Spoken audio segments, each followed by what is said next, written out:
Baiklah, di sini saya akan memaparkan hasil laporan bacaan saya studi kritis terhadap power counter dalam mata kuliah okkultisme. Dalam kehidupan saat ini, sebagian orang kehidupannya masih dalam kehidupan kepercayaan animisme, di mana dalam melayani kaum animis dilakukan dengan power counter. Tetapi perlu kita pahami bagaimana sebenarnya metode power counter ini dipandang dalam sudut Alkitab. Yang pertama, kita akan membahas pengertian, di mana power counter adalah sebuah pengalaman pertempuran rohani yang mengekspos dan memanggil kuasa-kuasa kegelapan dalam bentuknya yang beragam untuk menuntut pertanggungjawaban dengan tujuan menyatakan identitas Allah.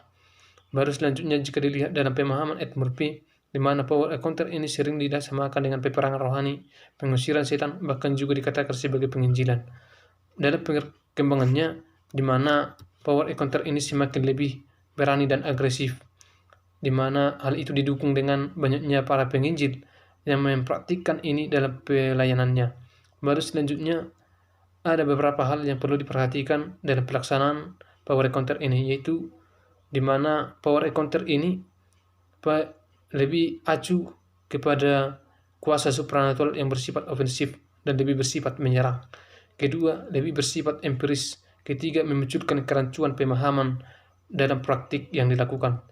Selanjutnya, kita akan membahas tinjauan Alkitab terhadap power counter, di mana beberapa peristiwa dalam Alkitab yang dianggap sebagai power counter, yaitu yang pertama peristiwa Elia di Gunung Karmel, di mana hal itu dapat dilihat dalam 1 Raja-Raja 18 ayat 20-46. Dalam peristiwa Kaps, peristiwa ini merupakan suatu bukti adanya peristiwa power counter pada zaman PL antara umat Tuhan dengan pengikut iblis. Dalam peristiwa ini terjadi sebuah konflik menuntut pertanggungjawaban dan mengekspos kuasa Baal, sehingga akhirnya mereka dapat dikalahkan oleh serangan Nabi Elia, di mana Nabi Elia diutus Tuhan untuk mempengaruhi Raja Ahab terhadap penyembahan yang dilakukan Raja Ahab kepada dewa Baal. Baru selanjutnya, tulah-tulah di Mesir, di mana dalam peristiwa tulah di Mesir yang terjadi secara sistematik menyerang dewa Mesir, sehingga dengan demikian benarlah bahwa ini merupakan suatu demonstrasi adu kuasa yang besar-besaran dan terjadi secara massal. Baru selanjutnya, Gideon menghancurkan mesbah Baal dan membangun mesbah bagi Tuhan. Dalam Hakim 6 ayat 25-40, di mana peristiwa ini merupakan suatu kejadian yang dahsyat yang dilakukan Gideon terhadap dewa Baal dengan menghancurkan mesbah Baal dan membangun mesbah bagi Tuhan, di mana peristiwa ini dianggap oleh para praktisi sebagai power counter, di mana mereka berhasil memenangkan peperangan tersebut.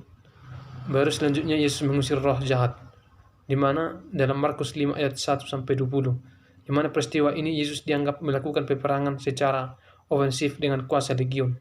Baru selanjutnya, Yesus mengusir setan dalam Matius 12 ayat 22-32, di mana para praktisi power counter menganggap bahwa peristiwa Yesus mengusir setan merupakan pertempuran antara dua kerajaan, yaitu Yesus dengan setan. Baru selanjutnya, jika dilihat dalam peristiwa Alkitab tersebut dianggap sebagai power counter ini perlu dikaji dengan lebih dalam lagi untuk menjadikan bukti ontologisnya. Baru selanjutnya kita akan membahas bagaimana pandangan Alkitab tentang kuasa kosmik. Jadi dalam istilah Yunani digunakan merujuk pada kuasa, maka kuasa kosmik atau kuasa kegelapan itu dibagi dua, yaitu setan dan penguasa-penguasa atau kuasa-kuasa, di mana ada beberapa konsep kuasa kosmik menurut Alkitab, yaitu asal-usul kejatuhan kuasa kosmik. Baru selanjutnya, status kuasa pada masa sekarang.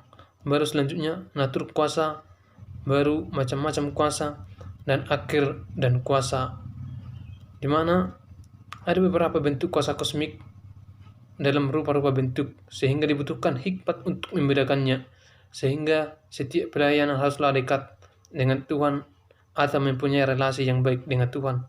Demikian yang dapat saya sampaikan. Terima kasih.